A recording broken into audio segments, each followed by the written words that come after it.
likes to take risks. Oh, no! Give me another! If your name is not Ricky Bobby, He's got two first names. Does that blow your mind? then you're not him. I'm on fire! You're not on fire, Ricky Bobby! Help me, Oprah Winfrey! Will Ferrell. Ricky Bobby is not a thinker. I'm a driver. I'm so paralyzed! I can never learn to play guitar. You don't need your legs to play guitar. Don't tell me lies! Talladega Nights, the Battle of Ricky Bobby, rated PG-13. Opens everywhere Friday. Okay, I probably should, we'll get to my thoughts on this in just a little bit here. Let me just tell you the plot about this movie. Will Ferrell stars as the titular Ricky Bobby, an immature yet successful NASCAR driver who ends up having something happen to him, and he's basically got to reevaluate his life, and, gee, that hasn't been done before in a Will Ferrell movie. Yeah, controversial opinion time. I know a lot of people like this movie. I know a lot of people saw it. It was a big hit when it came out. It made double the money that Anchorman did, but honestly, I don't like this movie a lot. And I like Will Ferrell a lot. I like Adam McKay's comedies, but man, this one has not held up well over time. I didn't even like it that much when I saw it back in the day in theaters. I mean, I went to see it in theaters like everybody else did, but I don't know, just something about this movie just really irked me the wrong way. It just really wasn't that funny to me, with the exception of the scene where Ricky thinks that he's paralyzed and he sticks the scissors in his knees, and it's just like that the whole scene in particular with him, John C. Reilly, and Michael Clark Duncan. Just that's funny stuff right there. Other than that, the rest of the movie suffers big time. It really, really does. I don't think the jokes were really all that funny. I thought this really good cast they assembled here. You know, Will Ferrell, John C. Reilly, Sacha Baron Cohen, pre-Borat, by the way. The movie, of course, not the TV show. Gary Cole, Michael Clark Duncan, Leslie Bibb, Jane Lynch, Amy Adams. I mean, talk about a strong cast here. And this is done by the same people that made Anchorman, which is still one of the funniest movies I've ever seen. But it just doesn't come together here in this movie for me. It just really isn't that funny. It falls into a lot of the same tropes we've seen in so many Will Ferrell movies. He's got to scream a lot. And we've seen a lot of those movies where it has worked. Even stuff that people did not see, like Kicking and Screaming, Bewitched from the year before. Yeah, this movie helped to put it back on the map in terms of the box office, but was it really worth it in the end for the film itself? Because honestly, me personally, I don't think it's that funny. I really didn't get a whole lot of good laughs out of it. I thought the writing overall wasn't that strong. Things just happen for the sake of happening, and yeah, that's the kind of the point of these movies in particular, but I've seen many movies that have done that so much better. This one, not so much. And as much as I like everybody in this movie in terms of the cast, I just didn't think they had enough there to really work overall in terms of the humor and the writing. Like, I don't know. I just came out of this movie felt like very underwhelmed. I was really disappointed by the end result of it.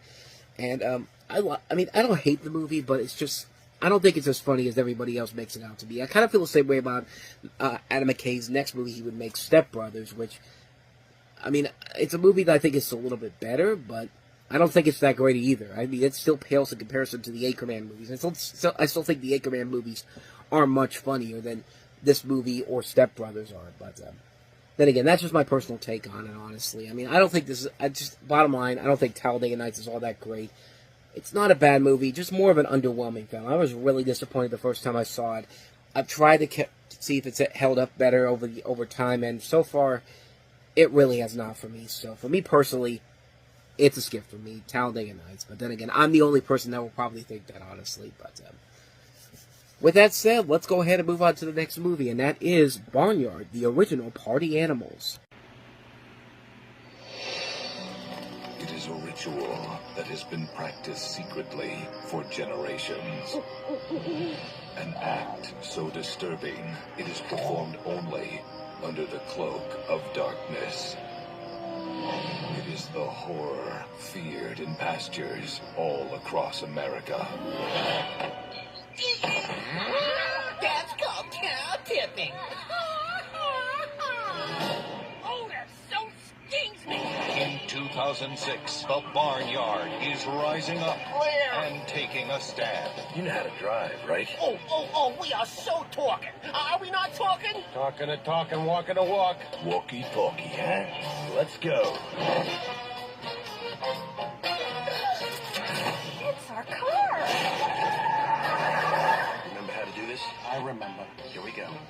1, 2, yeah.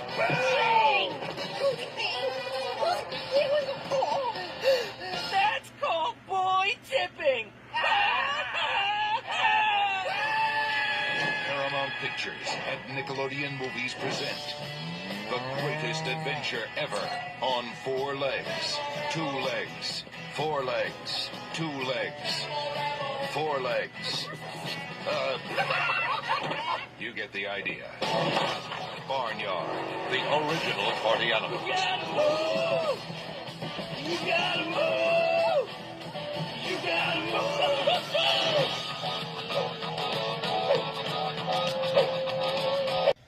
I mean, that trailer kind of gives you an indication of what the movie's bad elements are going to be. The animation is very choppy, and, yeah, I think you could obviously see some big problems here because, yeah. Kevin James is playing a cow with udders. Male cows don't have udders. That's female cows that have the udders. And every cow in this movie has udders, and for some reason, the people who made this movie didn't even think that. And maybe that's why the movie has a bad reception in terms of critics. But yeah, move over, all you pretenders. That's literally really the synopsis from Paramount itself. Here are the original party animals, the animated gang of Barnyard. This laugh-filled adventure stars Otis, a carefree cow who spends his days singing, dancing, and playing tricks on humans, much to the dismay of his father. His father being played by Sam Elliott. Otis is played by Kevin James, of course. And there are times when Steve Odenkirk can be really funny, who's the writer and director of this movie. You know, he did Ace Ventura 2, he wrote The Nutty Professor, he did Bruce Almighty, and of course he did Jimmy Neutron Boy Genius. Then he does stuff like Patch Adams and Evan Almighty, and then a movie like this, and yeah. The proper term to describe this movie is literal cow shit. This is just a shitty movie, man. It's not even just about... It's just a bad movie. The animation is shit. The voice cast is way too talented and not given much to do here. They're shit. The story is all kinds of bullshit. It's just a shitty movie that should have been so much better than it actually is. Take a drink every time I say shitty. My biggest problem with the movie is that it's just everything about it. The animation doesn't work.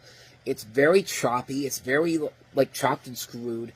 Like, it doesn't feel like it has that same vibe that Jimmy Neutron Boy Genius did. The character designs look terrible. The human characters in here look absolutely horrible. And I don't know what happened, but it doesn't... The animation overall doesn't move as vibrant and fluidly as the studio thinks it does. I mean, Jimmy Neutron Boy Genius had some ugly designs to it, but they at least move like you expect characters to move in movies like this, but you got a really good voice cast in here, wasted in here. Every single one of these actors, I think, deserves a lot better than this. You got Courtney Cox, Wanda Sykes, Sam Elliott, David Koechner, Danny Glover, you know, Kevin James, of course. Andy McDowell's in here as well. They're all wasted in this, and they're not really given a whole lot to do. This is pre-Adam Sandler movie Kevin James, by the way, back when Kevin James had some life to him, and everyone thought he had a bright future ahead of him. And it has one of the most predictably cliched riddle messages I've ever seen in my life. You could single-handedly predict every single story point from other animated movies in this movie. Any movie in general, to be quite honest with you, that this film does. There's not a single bit of originality in this fucking movie whatsoever. And that goes for the comedy, too. The comedy really is not that great. I mean, Jimmy Neutron had some lackluster animation, too, but at least they were trying to make it up for the smartly written comedy. And here, it's like Nickelodeon basically told Steve Odenkirk, you know, make this the most blandest, safest, cheap joke-filled movie you could possibly make with no creativity whatsoever. And it definitely shows here. And, yeah, Barnyard's just bad all around. I mean, it's a movie that literally has nothing about it that's redeemable or entertaining. It's pointless like the original, like the whole franchise is. I mean, the movie is literally set up the Barnyard TV series, which even that is not that great of a show. Yeah, it's great meme material if you want to see some of the stuff from that show in particular, but... And even there, they waste a lot of good talent, too. Chris Hardwick is the voice of Otis on there. I love Chris Hardwick. And he's not really given a whole lot to do there, except just to be Diet Kevin James. That's about it. I mean, it's a bad movie. It's a bad TV series. It's a bad everything. It's dead on arrival. I really hate Barnyard a lot. I mean, the only positive thing I could say about it is, at least it was better than the Ant Bully, but even then, that's not really saying a whole lot, so, yeah. So not much more to say about that one. Let's move on to the next movie, and that is The Descent. The sure we're going the right way? I've never been lost in my life. There's only one way out of this chamber, and that's down the pipe.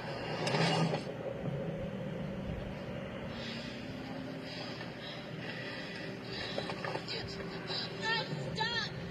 I can't breathe. Sarah, you have to calm down. I'm coming back. Okay? Okay. Okay, move. Now! Now! This is not good, guys. Will we get out of here? Which way? I don't know.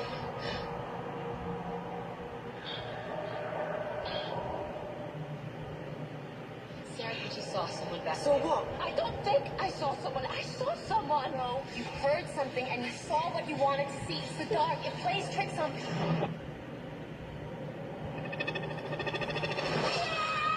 Ah, please. Is there anybody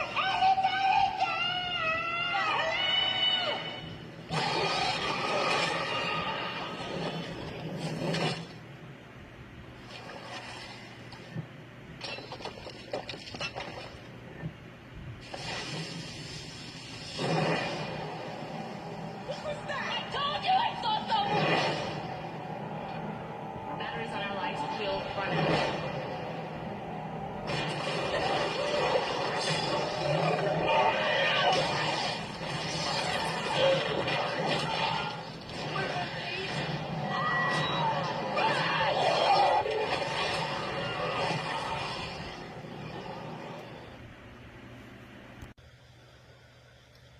Stupid white people. I mean, that's what more can you say about that? But there is more to this.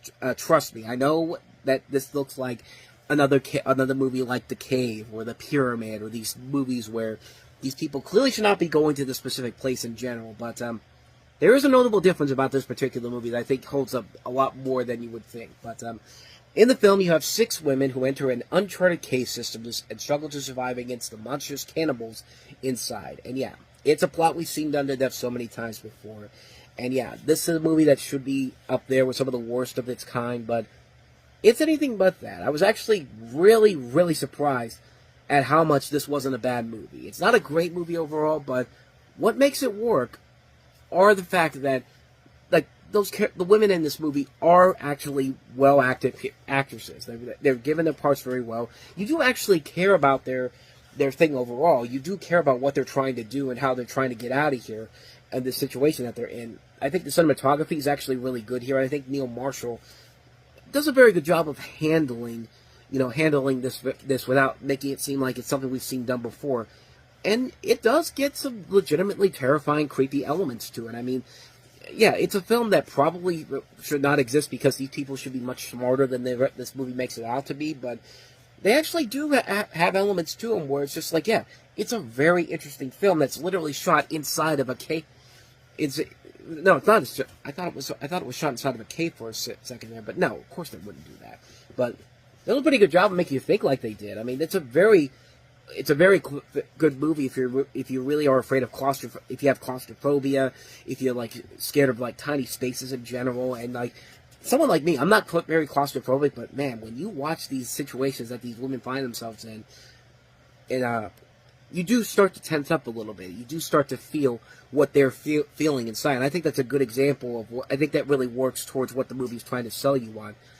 So yeah, it's a formula that could have easily been just another bland, predictable horror film in general, but it adds another element to it. I think it works because there is a scare factor to it. I think the cinematography does a very good job of putting you in the scenario with these ladies, and the performances overall are very good. I mean, it has a really good tense feel to it that actually does work in the final product overall. Not the best horror movie, but much better than I had any thought of it going into it. I mean, I thought it was not going to be that great, but I am glad I kind of saw it. It was actually a pretty good movie. So with that said, let's go ahead and move on to the last film we have here, and that is Robin Williams starring in The Night Listener. As a storyteller, I'll lay out the events exactly as I remember them. Take this with you. We're publishing it next quarter. I want you to believe this, after all. That'll be hard enough as it is. You'll have real questions after you've read it. I've spent over a year speaking with them. He told me things that you couldn't imagine.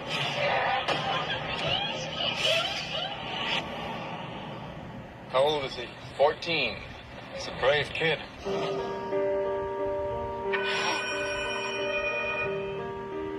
Hi, it's Pete Logan. I was really impressed by your book. Behind every life is a story. I swear it's really you. Why wouldn't it be me? Hello, this is Donna Logan. I'm sorry to cut this short, but he's a very sick boy. He doesn't have very long. This must be very hard for... I'm worried about Pete. I think it's possible they're being a little melodramatic here. It seems so over the top. Why would someone do that? I don't know. Money, maybe? To sell a book? There's ways to prove this. Behind this story, there's a secret. The number you have reached is not in service. There is no record of any Pete Logan. You think there's some sort of hoax you're way off base? Why? Because! You kid. Whoever he is. I want to bang him. Like, I literally thought for a second that's what exactly what the next line was going to be, but, no, it was, of course it's not that, because that would be creepy and weird. But, this is The Night Listener. It stars Robin Williams as a late-night radio host in a big city, specializing in spooky tales called from his active imagination. And when Gabriel's lover decides he needs some space and moves out, Gabriel descends into a funk until a publisher friend brings him a manuscript written by a 14-year-old kid who's a troubled young fan. Pete's story touches the vulnerable Gabriel deeply, and he was severely abused by his parents and is now under the care of his former social worker, played by Toni Collette, who has adopted him. Pete is very ill, and he and Donna are keeping a low profile in a small town in Wisconsin to avoid discovery by Pete's mother. Gabriel develops an unsettling long-distance telephone relationship with the boy and his guardian. Nothing is as it seems, and the skepticism of friends causes Gabriel to be suspicious of Donna and her motives. So he tries to resolve the loose ends by traveling to Wisconsin to confront Donna and Pete, but the effort is largely unsuccessful, and we are left wondering if Pete is real, if Donna is really blind, or if Gabriel is the deranged soul of the story. And I gotta say, man, this is a movie that I was not expecting to enjoy as much as I did, but I really love this movie, man. This is definitely one of Robin Williams' more underrated dramatic performances. I mean, he's given it his all in this movie, and he's got a great cast to surround him. Toni Collette's really good in the movie. Bobby Cannavale, who plays his gay lover, is very good in the movie for the little bit that he's in. Joe Morton is very good. Rory Culkin. I mean, the mystery overall is really good. I was really caught up and hooked up to what was going to happen in this movie. I wanted to know, like, how is this going to end? Like, what's the big twist of the movie going to be? And I think the movie does a very good job of building up the suspenseful twist at the end that works incredibly well. And like I said, this is a movie that I don't think a lot of people really have talked about all that much. It definitely is one of those movies that was not a big hit when it came out critically or financially, but it's one I'd highly recommend checking out. It's one that if you want to see Robin Williams and one of his more underrated dramatic performances, this is a film that's definitely worth it to check out. This is one I highly recommend. Definitely check this one out. This is probably my favorite movie of the entire week. I really like this one a lot. Check it out, The Night Listener.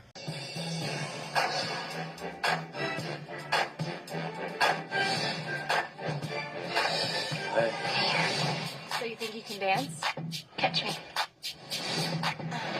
Now what? On August 11th, the hottest movie of the summer arrives. I didn't know you could dance without your tights.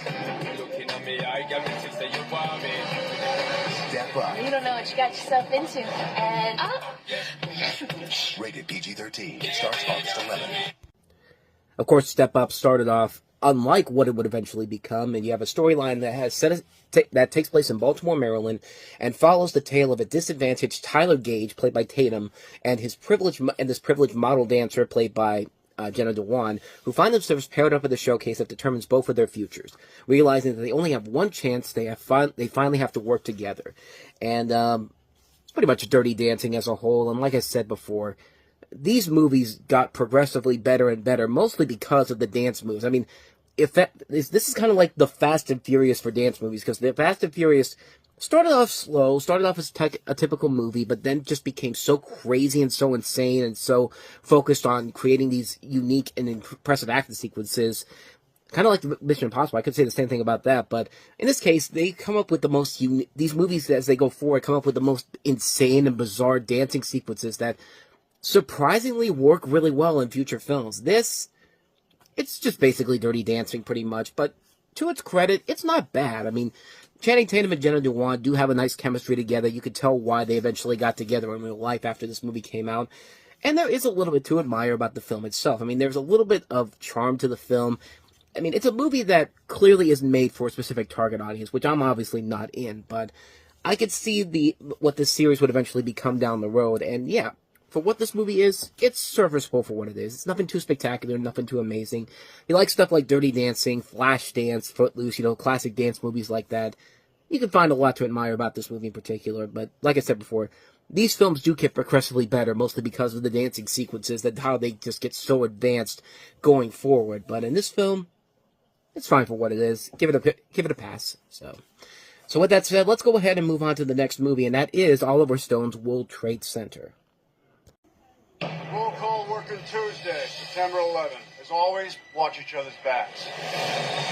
On a day that changed America. Be prepared for everything. Not this. Families united. We know he's alive. Strangers became brothers. Someone says step, you don't step. And a nation stood as one. 9/11 showed us goodness we forgot could exist. People taking care of each other for no other reason than it was the right thing to do. World Trade Center, rated PG-13. So this is, as I said before, the second official movie released after about the events of September 11th. We already had United 93 earlier in the year, which is definitely the better of the two movies. But this is one that kind of gets pushed off to the side. And honestly, I think it deserves a lot more love than it actually gets. You have a story that is based off the experience of a team of New York City police officers during the September 11th attacks who get stuck inside the rubble of the collapsed World Trade Center, including two cops played by Nicolas Cage and Michael Pena. And, yeah, most of the movie is just them trying to survive this event, is being stuck underneath the rubble of the trade towers. And this is a really good movie, man. This is a film that I think deserves a lot more attention. I mean, yeah, United 93 is a much better movie in terms of creating atmosphere and tension with Paul Greengrass's unique directing style.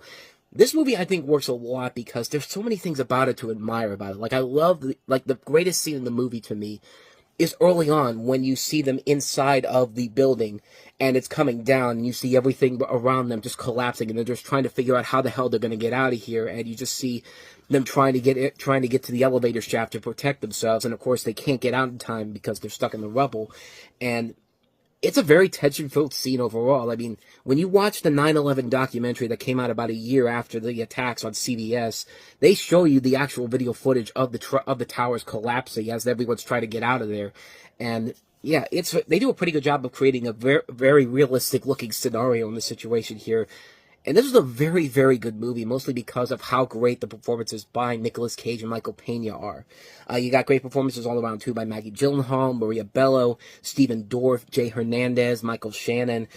A lot of really good talent involved in this movie, and it is a very uplifting film overall. Like, United 93 was not afraid to go as dark as it needed to tell its story, and these two movies are great parallels. You have a darker movie in United 93 it's not afraid to tell you the cold, hard truth.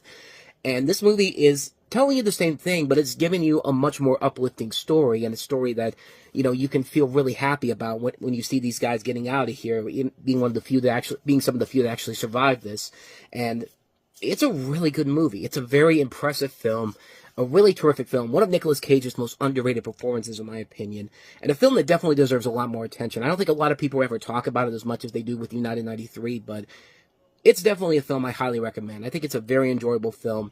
Definitely worth a watch. Give it a watch. Probably the last great thing Oliver Stone ever directed, quite honestly, the more I think about it. But I really like it a lot. I highly recommend it. World Trade Center.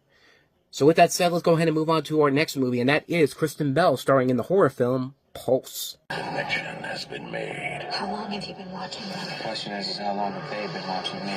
Disappearances have begun. 2 of my friends have suddenly gone missing. And on August 11th, Oh my god. the mystery will be revealed. There are worse things than death, and we found them. Pulse. Rated PG-13 in theaters everywhere, August 11th. So in this movie, you have a hacker who invades the computer of another hacker, Douglas Ziegler. This is, I think, DC hacker. He's developing a powerful wireless signal and accidentally releases a mysterious force that will take the will to live the lives of that takes the will to live of human beings, is what I'm trying to say here. generating a suicide epidemic and increasing the force. His girlfriend and student of psychology, Maddie, played by Kristen Bell, sees each one of their common friends die in the destruction of the modern world, and together with her new acquaintance, Dexter, they try to plan a virus developed by Josh and the network to shut down the system and save mankind. And, it's your typical August horror movie, a film that really does not work on a number of different levels. It's actually it's actually an English version of a Japanese film with the same name, and this is actually co-written by Wes Craven, of all people, so you'd think Wes Craven would have more to do with this to give this movie a little bit of an oomph to it, but sadly it's not there, and the film just really doesn't work overall. It's a film that just feels very lifeless. I mean, that trailer alone I showed you really does not work overall. It's just a film that's just so bland, so mediocre, so lackluster on so many levels. It's just not worth it in the end. You can see Kristen Bell in so many other better things, but this, nope, not at all. So that is Pulse. So let's go ahead and move on to our last movie, and that is Tim Allen starring in Zoom. They're the new breed of heroes. Tucker! Yes! And they're about to get a blast from the past. Don't like riding a bike. His name is Zoom, and he used to be just like you. On August 11th, We face an imminent threat. Is there anyone else who can face me? Come on, guys. the real mission begins. Somebody call for a rescue party? They're becoming a real team. Tim Allen, Courtney Cox, Chevy Chase, and Rip Torn. Yeah. Soon, rated PG. I have no idea why I thought this was going to be any good. I literally went to go see this movie. Maybe it's because I got suckered into Tim Allen being in the movie. I mean, I saw a lot of Tim Allen movies. I saw The Shaggy Dog. I thought that was pretty good. Santa Claus 2, Santa Claus 1, Toy Story movies. I mean, I've been to a lot of bad Tim Allen movies too. Joe Somebody. But at least Joe Somebody at least had a purpose to it existing. This, you ever watch a movie and you feel like there's so many things that people wanted to rip off of this? Like, I feel like Sony Pictures saw the success of Sky High the year before and said, we want to make our own Sky High movie, and we want to get the director of the Garfield movie, which was successful 2 years ago. Surely we'll have a success here, and not so much. This is based off of a children's book of the same name, which features a former superhero played by Tim Allen, who is dragged into training 4 superpowered youths to become superheroes and combat an approaching threat.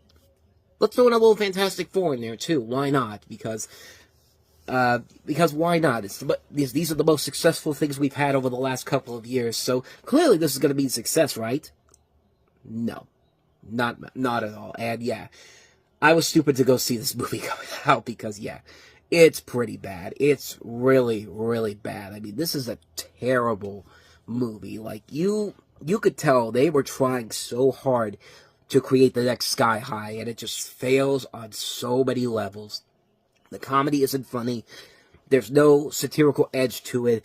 You could tell this was a movie that was being made by a studio that just needed something to get out there for the families and realized that it was garbage, and they put it out in the middle of August because at that time, you know, kids' movies in August didn't do very well. This thing had a $76 million budget. Where did $76 million go for this movie? I mean, this is pretty bad. This is really, really bad. This is a horrible, horrible movie. It's not funny. It's not clever. The visual effects look absolutely terrible. The jokes are awful. It's bad, watered-down kids' humor. There's nothing fun about this movie whatsoever. There's nothing of value here at all. It's a waste of time on so many levels. You could see much better superhero movies for kids, like Sky High or The Incredibles. Like, anything else would be way better than this garbage right here. And this is a garbage movie. If this isn't this probably isn't on my worst movies of all time list, but if it isn't, it's pretty damn close. I mean, I thought it was at first, but no, it's got to be really damn close, though. But, not much more to say about this one, except, yeah, avoid Zoom like the plague. Plain and simple.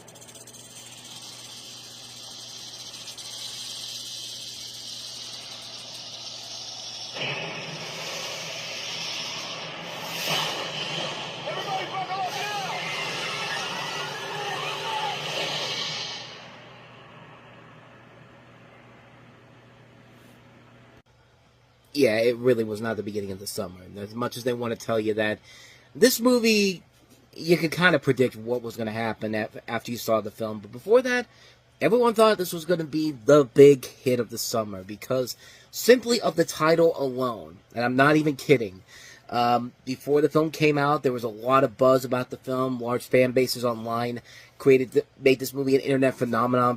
This was kind of the first viral marketed movie that really was a success at first, because people saw the casting, saw the title, saw the premise, and thought that this was going to be one of the greatest movies of all time, one of the greatest bad movies of all time. And New Line Cinema went all in on it. They actually had to reshoot a lot of scenes, especially the scene where the title of the movie isn't even mentioned one bit. No joke. The famous line in this movie, the title of the movie, doesn't come in until the reshoots come in, because they didn't have it in the original film. And then the film came out and was a massive flop at the box office. It was not the big hit that everyone was expecting it to be. It made its budget back. It made it back its $32 million budget. But at the same time, it was not the hit that the studio was really hoping for. But the plot of this movie is you have the events of dozens of venomous snakes being released on a passenger plane in an attempt to kill a trial witness. So, typical B-movie setting here. This is directed by David R. Ellis, who's directed Cellular, Final Destination 2. He's directed a couple movies that we talked about on the show before, and part of the reason why the film doesn't work, I think, pretty much says it right there from the beginning of from the beginning alone. Like, it's a movie that is literally called Snakes on a Plane, and I think because the film had so much to live up to with that title, and it really lost what it was trying to accomplish. What was the end result of this movie supposed to be? Was it supposed to be a guilty pleasure movie? Was it supposed to be a film that was supposed to be taken too seriously or too over the top? It really was way too hard to figure out. And when I watched it the first time, I really did not enjoy this movie. I thought it was really, really boring. I thought it wasn't exciting. I thought it wasn't fun overall. And it just wasn't fun at all. Like, it wasn't even fun in a bad B-movie type of way, per se. Like, even the scene in the movie where he says the line, enough is enough, I've had it with these motherfucking snakes on this motherfucking plane. Like, okay, that's fun overall, but it's forced, man. It's really, really forced. And even so, it's not even that fun to watch. Like, I'd rather listen to the TV edit version of it, which is so stupid. It works in its own very special way, it's, I've had it with these monkey fighting snakes on this Monday to Friday plane. I mean, come on. That was much more clever than the line they actually used in the actual movie. I mean, this is really, really stupid. This is a terrible movie. It's not even a good, so bad it's good type of movie. It's a bad movie that's just a bad movie that was hoping for dear life that it could live up to the overhype that everyone's made it out to have, and it just couldn't do it, man. It was a film that was just so badly put together, so not inspiring by any means necessary, not fun in a guilty pleasure type of way either. I didn't like it when it first came out. It still has not held up over 20 years later. You wonder why nobody really ever talks about this movie anymore. Yeah, kind of hard not to see why this film didn't take off as much as they wanted to. Actually, no. What am I saying? It's pretty easy why this didn't take off, because the movie ain't that damn good to begin with. So, yeah, that's Snakes on a Plane. Really didn't like it. So let's get to a good movie, I guess. Not really, but still the better movie that we have. Still the best movie we have this weekend. That is Justin Long starring in Accepted. College turned him down. You want to have a happy and successful life? Go to college. He made one up. Welcome to the South Harmon Institute of Technology.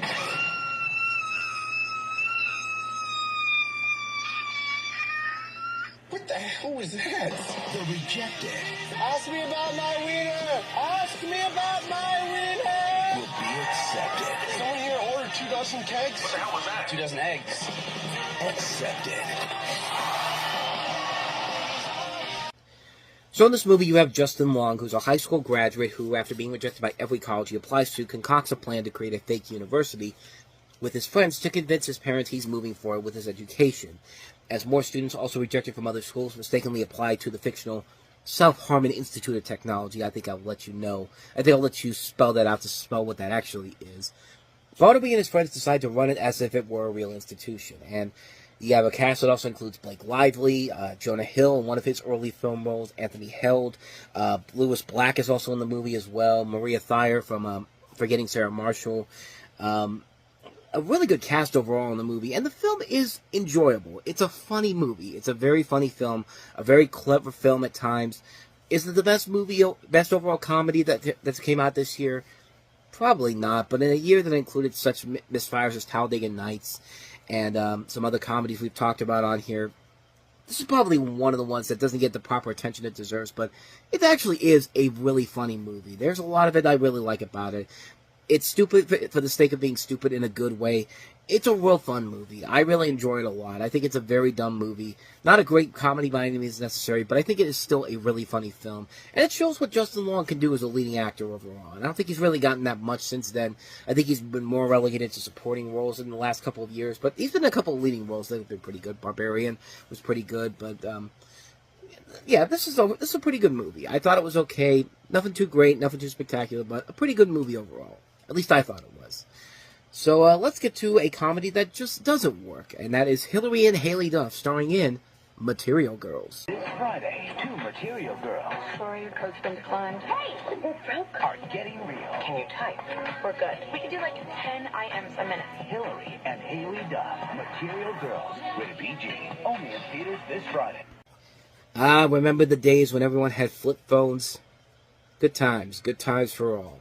The Silver Spoon daughters of the late cosmetic empire founder Victor Marchetta, Ava and Tanzi, played by Hilary and Haley Duff, never ever took an interest in their business, happy to let it run by their firm, by their and their firm's administrator, Tommy Katzenberg, while they lead socialite lives. So I guess they're kind of like the Paris Hilton and Nicole Richie, except much classier, if you will, but classier for a PG-13 movie, by the way. Aiming at a marriage with soap star Mick Ryan, like Micronn. Like, suddenly, a scandal wrecks the firm's stock and their family reputation. Their credit cards are canceled. One of them torches the mansion. The other hands their sports car to a thief mistaken for a parking valet. So they end up living with their Latino former cleaning lady, help to investigate whether the firm is really best sold to competitor Fabulia. Like, these names are really stupid, just like this movie. As Tommy claims, comes from hunky lab technician okay, I can't even finish this plot anymore. This movie is so fucking stupid, man. This is supposed to be a modern retelling of Jane Austen's Sense and Sensibility, but you know what? There's a better Sense and Sensibility movie out there. It's the Emma Thompson one that came out in 1996. Watch that movie. Don't watch this garbage. And this is a garbage movie. This is a really, really bad movie that is just the definition of just sucking up to try to appeal to the modern teen generation of this time period, and just doing it in a way that's so badly put together. And this is, this was the year that Lindsay Lohan's career pretty much came to an end with Just My Luck. This movie pretty much killed Hilary Duff's career as a whole, too. I mean, you didn't see her in anything that big again after this, as far as I remember, but, I think the most notable thing she did after this was that terrible Sharon Tate movie that came out a couple years ago, but I could be wrong on that. I have to double check, but, even then, this is still a terrible, terrible movie. A very unfunny film. A film that is so lazy, so uninspired, so lackluster on so many levels. This movie sucks. I mean, is there anybody out there who's really going to defend this garbage? Then again, most people will defend anything nowadays. I mean, I do defend garbage sometimes too, but don't do this. Don't defend this piece of shit. This is literally a piece of shit movie. Like, there's so many better movies you could be watching out there than this garbage. Probably our next movie, for example. How about The Illusionist? The magic. He's fallen on a magician. The mystery. Has he tricked you? The secret no one could have imagined. He will not escape. Really? Find him! The most mesmerizing movie of the year. How is it done? The Illusionist. Only Tuesday.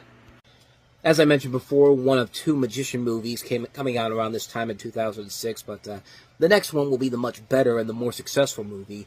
But in this film, you have based off of a short story called Eisenheim the Illusionist. It tells the story of Eisenheim, played by Edward Norton, a magician in turn-of-the-century Vienna who reunites with his childhood love, played by Jessica Biel, a woman far above his social standings. It also depicts a fictionalized version of the Mayerling incident, and also has Paul Giamatti in there as a detective, Rufus Sewell, Eddie Marsan. It's been a long time since I've seen this movie, and from what I remember from it, I thought it was just okay. I don't remember if it was anything that spectacular overall, but like I said, the next magician movie that we'll talk about that comes out in a couple months from this point was the far superior movie, and the one I've watched more and more. This one, I watched it once. I remember not hating it, but I remember never wanting to really watch it again afterwards. So maybe it's gotten better over time, or maybe it just hasn't been. Maybe it has not. Who knows? But I mean, last time I saw it though, I didn't think it was that bad. But so I'm just going off of that. Not a bad movie, but not one I'd really want to watch over and over again. But at least it was better than Material Girls. I got to give it that. But with that said, let's move on to our last movie, and that is Trust the Man. A comedy that proves sometimes you gotta be crazy to be committed.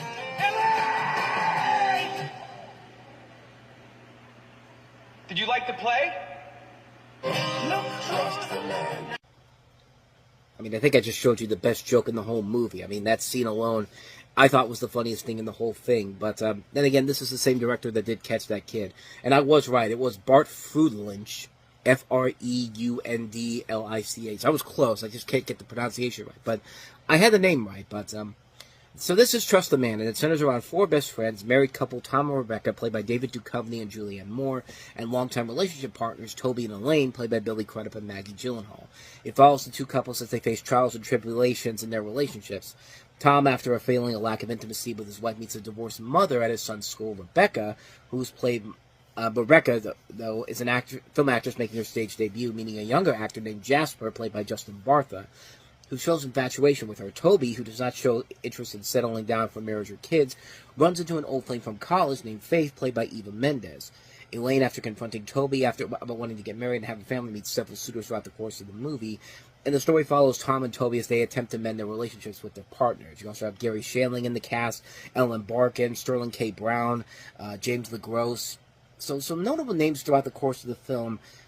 I can't say the movie is terrible by any means necessary. There are those little bits where the film does have a little bit of life to it here and there, but I think, like I said before, the little bit clip I showed you there of Toby screaming out for Maggie Gyllenhaal's character and asking her if she liked to play, that's the most memorable scene from the movie for me. I mean, that's the moment that I remember the most from this film. Everything else is just kind of meh. I mean, there's a possibility there for a good movie. There's a lot of really good talent involved in here, but it just can't elevate itself to that next level to make it a great film overall. And it just really just feels like it's just on autopilot pretty much. Like there's nothing really about it that makes it stand out or is anything unique or amazing, but it just feels like a film that's just, it's there, and it's just like, it just doesn't feel like it's worth it in the end.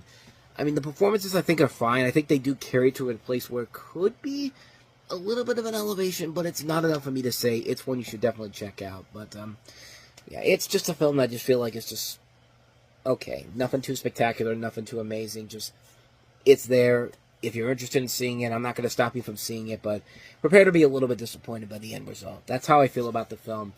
Trust the Man.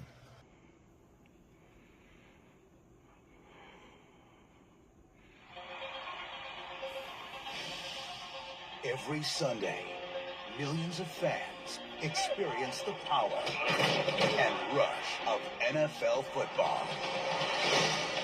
But in 1976, for the Philadelphia Eagles and a fan named Vince Papale, Vince, we've had some rough times, you and me. Bob, things are going to turn around. it was time to do something Welcome the new head football coach of the Philadelphia Eagles, Mr. Dick Vermeil. that had never been done before. This coming Saturday, Philadelphia Eagles will hold open tryouts. Now, You got to try out this weekend. Nobody's trying out. He's 30 years old for one thing. the Eagles' biggest fan So the one where Vince runs around everyone. Oh, man, my car! is about to take a shot at a dream. Even if you're down there for 1 hour, you're down there. What brings you out here? It would be an eagle, baby! How we doing, AC? I've seen glaciers move faster. Where'd you play your college ball? I didn't play college ball. You mind me asking you how old you are? If you don't mind me asking how old you are, Coach. Shocking news from today's tryout. The Eagles have decided to invite one man to training camp, Philly's own Vince Papale. In 1976, To make this roster, you must throw away all fear. a 30-year-old bartender Excuse me, my name is spelled wrong. Nothing personal. What is it really gonna matter? who played only 1 year of high school football You ain't going nowhere. tried to become the NFL's most unlikely rookie. How am I supposed to run all this? Can't wear quarterback pads. You won't last a week wearing those. Nothing personal. It's really gonna matter. Inspired by the incredible true story. Show me more than that, Paulie. This summer, You're the story, my friend. one man is pursuing an entire city's dreams. Papale is not making this team. I am not going to be the laughingstock among the owners. When I told you not to get your hopes up, didn't mean that I wasn't. Mark Wahlberg, Greg Kinnear. Let's go to work. Invincible. So this is based off the sort of true story, I'll get to that in just a second, of a 30-year-old Vince Papale, played by Mark Wahlberg, in the summer of 1976, who's having a tough run of luck. He's been working as a substitute teacher for 2 days of the week, and he just found out that his job has been eliminated because of budget cuts, and his wife gives up on him, saying he'll never amount to anything, and asks for a divorce. He works as a part-time bartender and plays football with his friends, and when the new coach of the Philadelphia Eagles, Dick Vermeil, played by Greg Kinnear, announces that he will be holding open tryouts for the team, Vic reluctantly decides to give it a try and becomes a quarterback in the NFL. And it's based on a true story, even though there's definitely a lot of different things that they take liberties with, if you will. For one thing, Vince Papale did start playing football in the Delaware County Rough Touch League in the late 60s before his semi-professional pro football career. Mark Wahlberg's actually shorter than Vince Papale is in real life when he played for the Eagles. He's closer to Papale's high school height. Papale's wife did leave him, leaving a similar note in the movie as he did here. That happened in 1971, 5 years before the events of the movie. And I'm reading this off Wikipedia, by the way. They portray Vince meeting Janet, who's played in this movie by Elizabeth Banks, before the tryouts. In reality, they were already married, and they actually had dated. Papale had actually dated and married his second wife around this movie's time frame, and he was divorced and met Janet after his Eagles career, and they actually got married in 1993. And there was an open tryout for Papale to go to before earning his spot on the Bell roster, which the filmmakers used as a model for the tryouts shown in the movie. And for the Eagles, Papale actually participated in a private workout that was by invitation only. In the opening of the movie, the Eagles had a 31-0 loss to the Cincinnati Bengals on December 7th, 1975. One of the fans makes a comment that the Eagles lost to a team worse than they were, even though the Bengals were 11-3 and were actually the wild card team in the AFC. And the game versus the New York Giants is depicted as being a close defensive struggle, when the Giants scoring first to take a 7-0 lead. The Eagles actually won pretty easily, 20-7. With the Giants not scoring until later in that game. And they talk about, they talk about all these different things. And, bottom line, there is a lot of liberties taken with this movie. So that should be the first thing you should take from this particular film in general. But, nevertheless, the movie's actually pretty damn good. I mean, this is a really well-made film. Like I said, it's a film that we've seen done to death before so many times. It's the typical underdog sports movie storyline, but an interesting story overall. Mark Wahlberg playing Vince Papale is very good in the movie. I think he does a very good job handling this role. Greg Kinnear playing Dick Vermeil, which is actually going to be the second time first of 2 times he plays him, because in the second time it's going to be when he plays him in the Kurt Warner movie American Underdog that comes out 15 years after this, which is also a pretty good movie too. It's a very good movie. It's a very gritty-looking movie. Like, it does feel like you're in the 1970s. So they did a pretty good job of making it seem like it took place in the 70s, even though this was filmed in the 2000s. And this director, Erickson Core, I've never heard of him before. I think he's a cinematographer for the most part. And I think he went back to doing cinematography after this movie, which is really weird, because it seems like this guy could have really had a future as a director. Actually, no, he did direct a couple of other movies. Point Break, the remake of Point Break, which was not very good. But he did do a good movie on Disney Plus with Willem Dafoe, Togo, which was actually a pretty damn good movie that came out a couple of years ago when Disney Plus started coming out. But Invincible, overall is a really good movie. It's a really good underdog sports story. It's a very entertaining film. Showcases what Mark Wahlberg can do as a leading actor as a whole. We'll see him in a much bigger movie coming up in a couple weeks with The Departed, but this is a really good movie. It's one I definitely recommend checking out. So let's go ahead and move on to the next movie we have here, and that's Broken Lizard's latest film, Beer Fest. Where teams from around the world Looks like we got the Brits in round one. gather to compete. We're gonna put the skitters in your island wickets, you plonker. Do you know what he's saying? Beer Fest. Let the games begin. We've been training for a super secret international beer drinking competition, and we're taking on the Germans for national pride. Yeah, why don't you go back home to your strip malls and drink your Zimas and Smirnoff Ices? Oh yeah, oh yeah. A competition If we're gonna drink like the Germans, we're gonna need a little help. where revenge They want a war? We'll give a war they won't believe. is best served ice cold.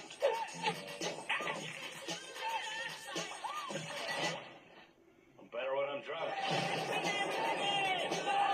From the geniuses who brought you the phenomenon, Super Troopers. Miss Hops, Miss Barley, Miss Yeast. I think I'll stay away from that one. Comes the motion picture event of the year. It's the greatest beer in all the world. I wish it were winter. We could make it into ice blocks and skate on it, and then melt it in the springtime and drink it. Here in the next round, boys, we are going to spank you. A movie that could only be called Beer Fest!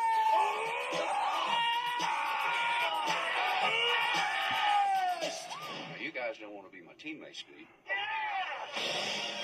You boys are a team. You must train for Beer Fest.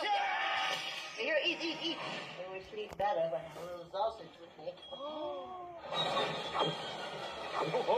Gotta get you out of those wet clothes and into a dry martini. What? A dry martini? Get away from me. You like it enough? I like that. I like that very much. Sweet creamery butter. Beer Fest.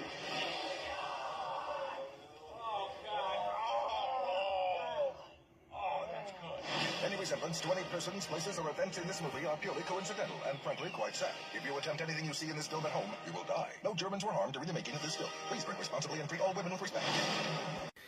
Yeah, you thought the Dukes of Hazzard movie was one where it showed what happens when broken lizards go way too big.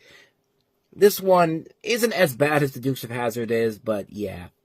It's definitely a movie where this is clearly more of a studio film than a Broken Lizard movie, and it's just Broken Lizard's name all over the film, even though they don't really, even though it doesn't have quite the same spark or feel as something like Super Troopers did, or Club Dread even. No, this feels like a movie that was made solely after the success of the Dukes of Hazzard, and it was more of a studio film than actually a movie by these guys. And as the plot indicates here, you have a group of friends who go take on this big competition in Germany called Beer Fest. And you have these two brothers doing it to avenge their grandfather who had passed away. They travel to Munich to fulfill the family tradition, spreading the ashes of Johann during the Oktoberfest.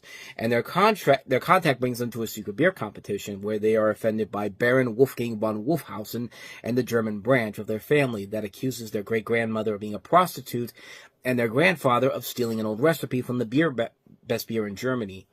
The two brothers return to the USA humiliated and decide to organize a beer team to dispute the next Beer Fest. They join 3 other people and train the year to participate in the competition, and of course leads to an epic competition between the underdogs and the champs of the Beer Fest. But yeah, you get the idea here, and yeah, we've seen this movie done way too many times before. Dodgeball, I think, pretty much is a lot of the inspiration taken from this movie in general. But this film, I remember seeing it. I was really excited for it because I like the Broken Lizard movies a lot, and yeah, I really didn't enjoy this movie all that much. It wasn't a bad movie per se. Sometimes there would be a good joke here and there, but yeah, it definitely felt like this was a film that was clearly made by the Broken Lizard guys post Dukes of Hazzard, not like the Super Troopers Broken Lizard. And it took them a long time to really get back to what made Broken Lizard really special, which is what happened later on with Super Troopers 2, which not a good sequel, but it definitely was a return to form for them. This definitely felt like a film that was a studio stipulated film. Like, this felt like a movie that they were kind of forced into making in general, and Warner Brothers had to come in and basically tell them what to do. At least that's what I got from it, per se. It's a film that doesn't really have a whole lot of great laughs overall to it. You can definitely tell there's much more of a bigger cast involved in here. You got Donald Sutherland, Cloris Leachman, Monique is in here, Will Forte, Nat Faxon, Willie Nelson has the cameo you see in the trailer. Some bigger names in this movie than the usual Brooklyn Lizard film, and it just, I don't know. To me, it wasn't as funny as I think most people were expecting it to be. And yeah, it didn't really work for me. At least in my opinion, it really didn't. And it's kind of a shame because I was really looking forward to it. I thought it was going to be much more funnier, and it just really was not. It was a film that just kind of came and went, and quite frankly, it's not hard to see why. So, unfortunately, a disappointing recommendation for Beer Fest. So, if you want to even call that a recommendation. But with that said, let's go ahead and move on to the next movie we have here, and that is Idlewild. And all the men and women merely players. This Friday, from the imagination of Outcast, comes a story about love. A cute piano player. You got a name? Fame. That song's the whole world need to hear. And murder. You owe me 25 love. You trying to pitch me too now. Every good show takes an unexpected twist every now and then.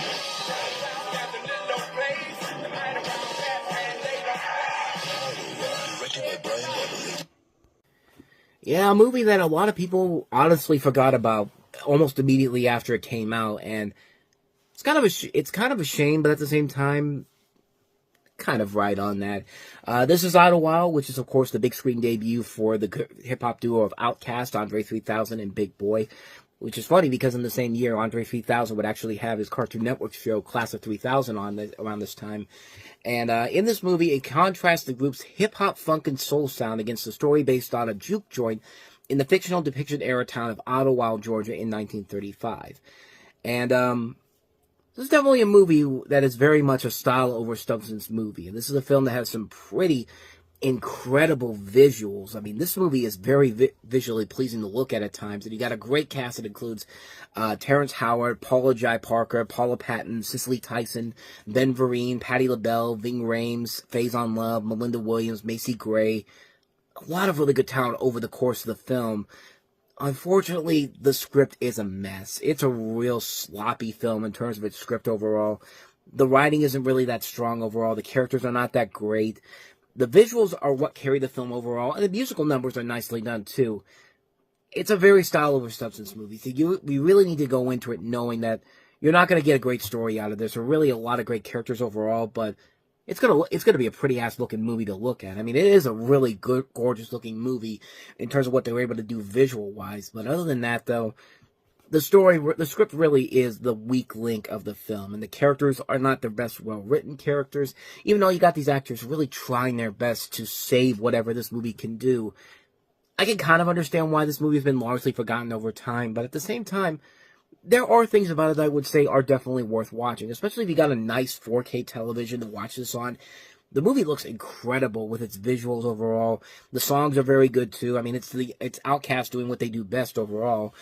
I just wish that the story and the characters were much better written. It kind of reminds me a lot of what Prince's movies were after Purple Rain. I'm talking about Under the Cherry Moon and what was the other one? Graffiti Bridge. Like, very visually pleasing movies to look at in terms of their visuals, but story and script-wise, character-wise, not so much.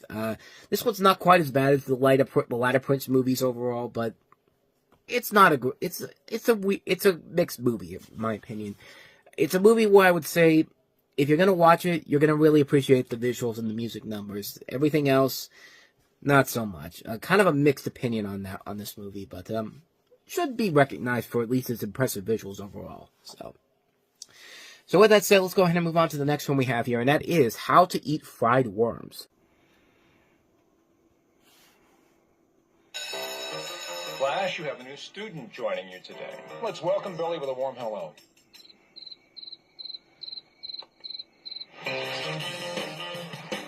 At Billy's new school, the one kid you don't want to mess with is Joe Guire. Joe has a ring called the death ring. If he punches you with it, you die in 8th grade, so nobody can prove it. But what started as a bad day That's your lunch, huh? You eat worms? I eat them all the time. You want to try one? is about to get a lot worse. couldn't even eat one worm. I can eat 10 easy. That's a lie. You want a fit? Yeah, shake on it. All 10 worms must be eaten by 7 o'clock p.m. And if you throw up, you lose. Is this all because he threw a worm in Joe Byers' face? It was really dumb. I loved it. You loved it? Hallie Kate Eisenberg's probably thinking to herself right now, Pepsi, can I come back and do more commercials as the Pepsi girl? That is, no joke, that's the Pepsi girl, Hallie Kate Eisenberg, in one of her few movies she did after her success as the Pepsi girl in the commercials. But, you know, there are some books out there, some beloved children's books that probably should have just stayed books overall, because if you're going to try to make a movie version out of it, you really, really need to make it not look as ewy and icky as it possibly could be. And sadly, How to Eat Fried Worms is definitely one of those books that probably should have just stayed as a book overall. So essentially, the plot of the movie is that during the first day of a new high school, a new kid in town squares off against a bully and winds up accepting a dare that could change the balance of power with his class. And the whole bet is that, you know, he can't eat, is like the bully bets that he couldn't eat a lot of worms. And so he basically decides to make a bet and, you know, have to eat them all, and you can't vomit in any way, shape, or form. So I guess it's kind of a fear factor for kids, I guess. But even then, like, it's a movie that's really hard to make as a universally crowd-pleasing kids movie. But this film just comes off as really an achy mess of a movie, and not even a good kind of a mess of a movie. Like, I don't even think the kids who like reading the books overall really want to see this made as a big screen motion picture, and it really doesn't work as a film overall. It has at least a little bit more of a hook than Hoot did, but even then, Hoot has a very bland storyline here. At least in this movie, they're trying to do something different. They're trying to do something that is a little bit more, I guess, adult, if you will, because these kids are eating worms, and they're coming up with all these different ways to, you know, the different ways to eat worms, and it's just, and it sadly alienates the audience of the movie overall, because, yeah, a movie like this isn't going to draw big audiences like the other movies that this company, Walden Media, have done. You know, this is the company that did Holes and Because of Winn-Dixie and you know, much more successful movies overall. And yeah, this one did not do so well, and it's kind of hard not to see why, because it's kind of easy not to see why. To see why it didn't do.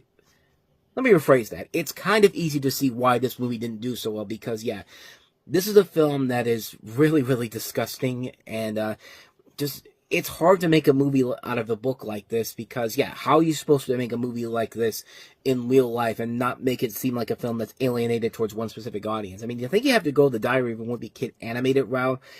Just make them into animated movies, and even then, when you do it that way, it probably still won't be as good, but at least it will be much more tolerable than a live-action film can be.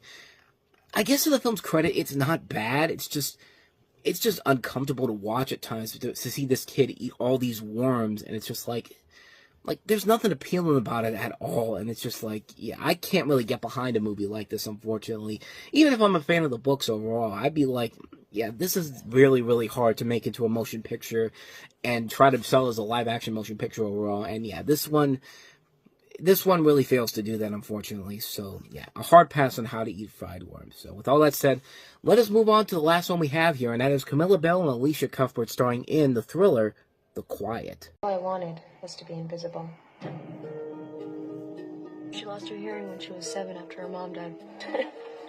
The freaks don't even want her. She can't even talk. She's like a dog. Careful, maybe now she can read lips. I think about you sometimes. What you look like naked. The disabled girl you've taken in, she seems very unhappy. She just lost her father. I can't believe my parents took her in. I wanted to give you and your new daughter some time to bond. It's so nice to know that there's someone whose life sucks more than mine.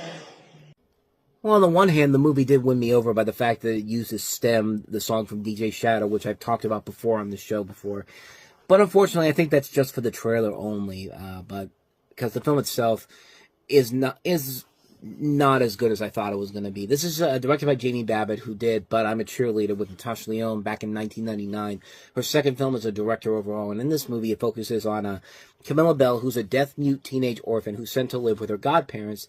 She soon becomes a sounding board for the family members who confess their darkest secrets to her, including the incestuous relationship between her godfather and his teenage daughter, played by Alicia Cuthbert. And it's definitely one of those movies that... We talk about some of these movies every once in a while. The movie that's supposed to be like this sleazy, exploitive, psychological thriller that could work if it decided on which direction it wanted to go. Like, this is one of those movies where, you don't know if it wants to be taken seriously or it doesn't want to be a black comedy. Like, it doesn't want to be like Pretty Persuasion from a couple of years ago. And unfortunately, the movie can't decide which direction it really wants to go, and I think that's really the big reason why this film fails miserably right out of the get-go. There's possibilities of what could be done with a story like this, but like I said, it's a movie that really has a hard time figuring out what kind of a story it wants to be and what direction does it want to go to. Does it want to be taken seriously? Does it want to be a black comedy? And unfortunately, it can't balance itself out as a whole, and I think the problem with this movie is that the thing about the movie But I'm a Cheerleader at least had an idea of what it was trying to be.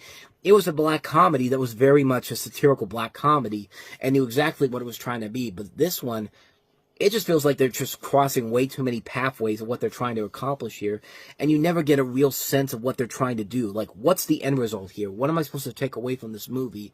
And yeah, you could put as many sexy-looking teenage girls at the time as you want to, but if the movie isn't working, the movie ain't working. And sadly, the movie doesn't work as a whole. And it's just a shame because there's a lot of really good talent involved in here, I met Martin Donovan's also in here, Edie Falco, Sean Ashmore, Katie Mixon from Eastbound and Down. A lot of good talent involved in the movie, but unfortunately, the film just doesn't have an identity to it. It doesn't know which direction it wants to go. And because it can't figure it out before it's too late, we really don't have a whole lot to do as a whole with the film. Like, what am I supposed to take away from the movie in general? And unfortunately, the film suffers a lot because of the tonal shifts, and it doesn't know exactly what it wants to be or what the overall end result is supposed to be. And it just doesn't work as a film overall, and it's a real shame because there is a lot of potential here, but just bad execution overall, bad ideas of what the tone is supposed to be. A hard skip on this one, unfortunately, so you can skip the quiet.